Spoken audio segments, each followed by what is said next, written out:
Hey everybody, this is Katie Ramel, Emily Voller, and Tori Stanhope, and we are presenting on visual action therapy and beyond.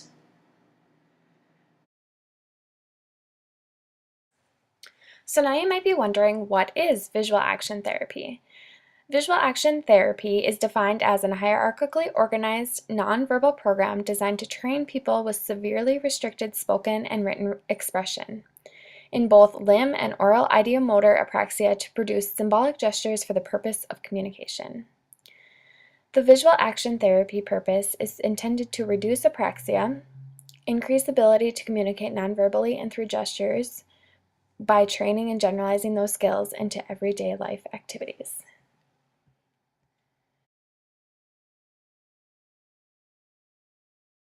Qualified candidates for VAT include individuals who have experienced a left hemisphere stroke, which is also an etiology of aphasia. Patients with global aphasia often have severe limb and oral apraxia, which interferes with nonverbal means of expression such as gesturing and drawing. Individuals with severe aphasia with the inability to produce spoken or written language and limited ability to communicate through use of self-generated representative gestures would also be qualified candidates. Individuals with the ability to produce some spontaneous, overlearned gestures in everyday contexts, such as pointing at objects, waving hello and goodbye, are also candidates. Individuals with at least moderate ability to perform nonverbal cognitive tasks of visual perception, attention, and memory. And individuals that are alert, cooperative, and motivated with attention span sufficient for at least 30-minute treatment sessions.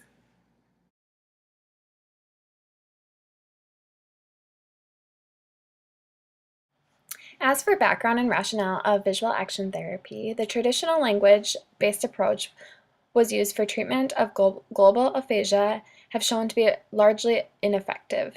In the 1970s, cognitive psychologists began to explore the use of non-linguistic symbol systems. The landmark study by Gardner, Zurif, Berry, and Baker used a visual communication system called VAC that consisted of real objects and a series of index cards with simple, arbitrary, or representational drawings indicating meaningful units. Participants in the study were trained to follow commands, answer questions, and describe events by manipulating the objects and index cards. The study concluded that people with global aphasia retain a rich conceptual system and at least have some of the cognitive operations necessary for natural language. It also found that 5 of the 8 participants showed significant gains on a test of auditory comprehension, even though VIC was carried out in silence. These findings encouraged others to explore the use of non-linguistic visual and gestural approaches to the rehabilitation of individuals with global aphasia and severe ideomotor apraxia. This research led to the development of visual action therapy. Visual action therapy has been modified to better fit individuals, as Helm, Elstebrooks, Ramsberger, Brownwell, and Albert in 1985 found that it was easier to train people with global aphasia and severe ideomotor apraxia to gesturally represent objects involving movements of the proximal, which is the shoulder and arm, the motor systems, such as like sawing a board, or distal, which is hand and fingers motor system, such as turning a screwdriver.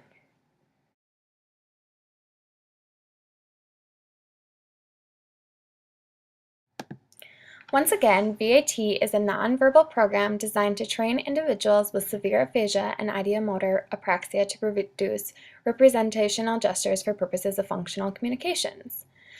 The 3 phases include proximal limb, which is the shoulder and arm, such as sawing a board, and the VAT objects used would be a flag, a paint stir, gavel, saw, and iron. The second phase would be distal limb, which is the hand and fingers. This would be, for example, turning a screwdriver. The visual action therapy objects used would be screwdriver, teaspoon, cell phone, fine paintbrush, or tea bag. As for oral visual action therapy, the visual action therapy objects used include chapstick, whistle, an artificial flower, a lollipop, and a drinking straw. Each phase consists of hierarchically ordered steps and levels that move the individual along the continuum. For example, matching pictures and objects to communicate tasks of representing hidden items with self-initiated gestures. Stimuli used are real objects, line drawings of those objects, and pictures of sample figures using the objects.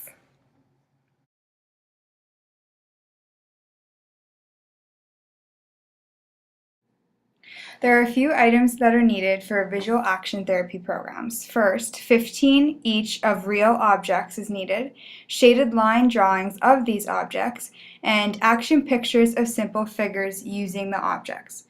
It's also important to note that certain objects fit under certain areas of visual action therapy, such as the proximal limb phase, distal limb, and oral gestures.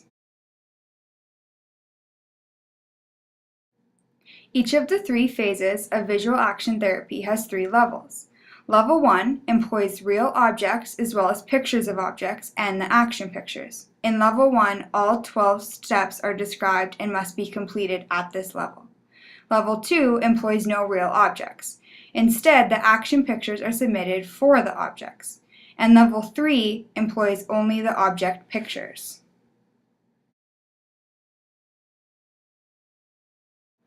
There is a specific scoring system used for visual action therapy. 1 point is given for fully correct performance without hesitation or groping. Half a point is given for notably delayed or self-corrected performance, and 0 points are assigned for all other attempts. Each phase of visual action therapy uses 5 objects. A perfect score for any given step is 5. To move from one step to the next, the participant must earn an overall score of 4.5. This allows for one self-correction. If they do not reach the criteria with multiple trials of any step, modifications based on error responses are made to improve performance. Clinicians are encouraged to describe the errors in the score sheet on the margins, as well as record scores for all responses. There are a few types of errors. Paramimias, which is a substitution of one gesture for another, and perseverations, which is inappropriate repetition of a previous response.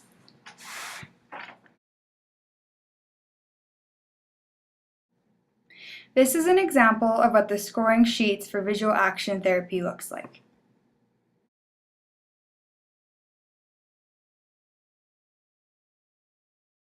So now we're going to go over the 12 steps of visual action therapy. Step 1 is the matching pictures and objects. So the participant will sit across from the clinician, and the clinician will place all 5 line drawings of objects on the table in random order.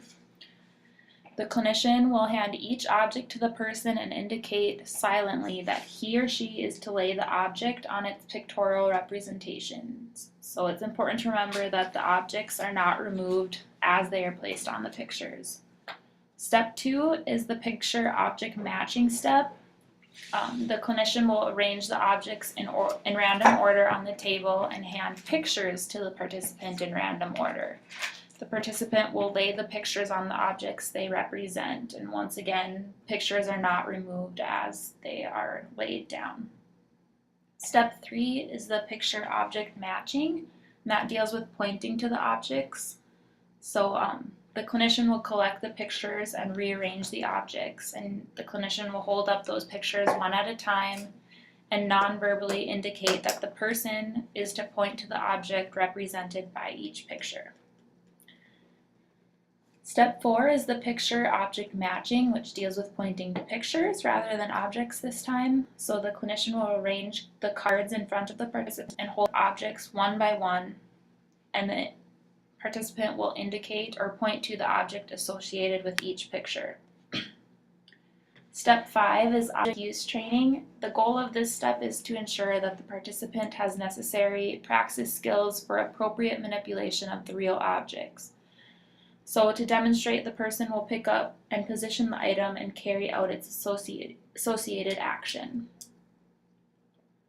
Step 6 is the action picture demonstration, and only object pictures are used. This step is unscored, so that is important to note. The goal of this step is for the participant to appreciate that each action represents a command, and the participant will pick up the real object and carry out that associated command.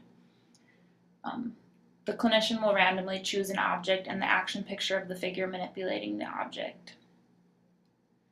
Step 7 is following action picture commands, and the goal for this step is for the participant to choose the correct object from a random order of 5 and manipulate each object appropriately when shown a corresponding action picture.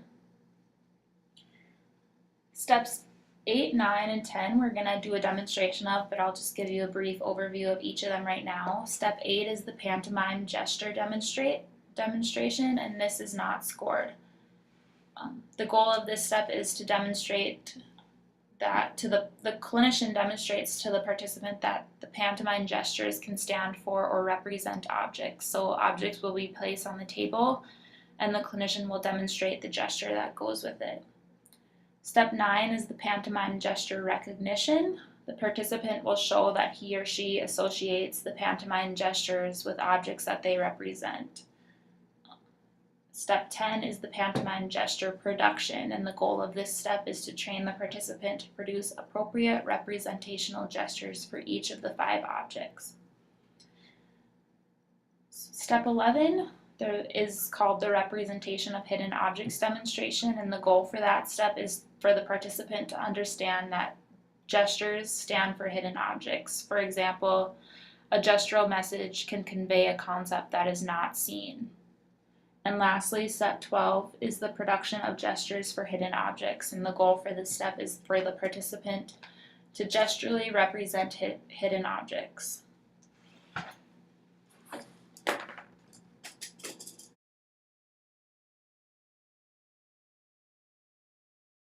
So as I said before, we're going to demonstrate steps 8, 9, and 10 in VAT. So just briefly again, step 8 is the pantomime gesture demonstration.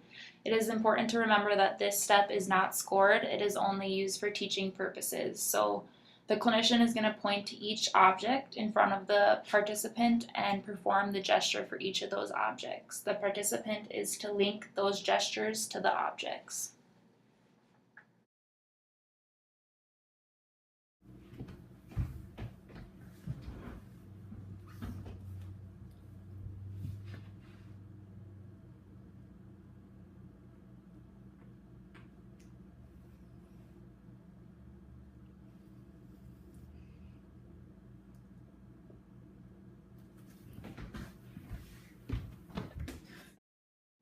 So step 9 is the pantomime gesture recognition.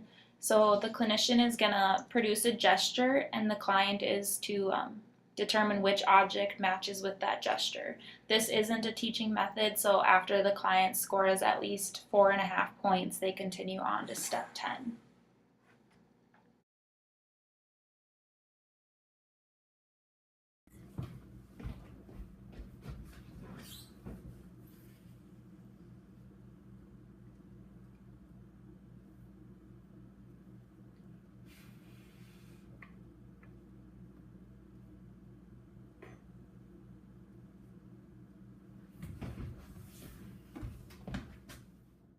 So step 10 is the pantomime gesture production. So the clinician will point to an object that is laying in front of the participant, and the participant is to come up with the correct gesture for that object. This is also not a teaching method, so the client needs to score at least a 4.5 to move on to step 11.